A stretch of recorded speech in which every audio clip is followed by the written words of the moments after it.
আল্লাহ ডাক দিয়ে বলে, বান্দা, তুই যতই নামাজ পড় আর যতই সিজদা কর, তোর ঠিকানা জাহান্নাম। এ কথা শুনে বান্দাটি বলতেছে, আলহামদুলিল্লাহ।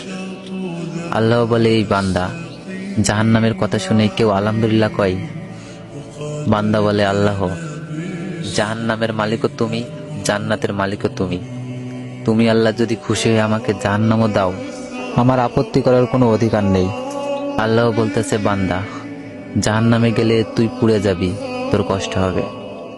বান্দা বলতেছে, আল্লাহ, কষ্ট শুধু আমার হবে না, তোমারও হবে।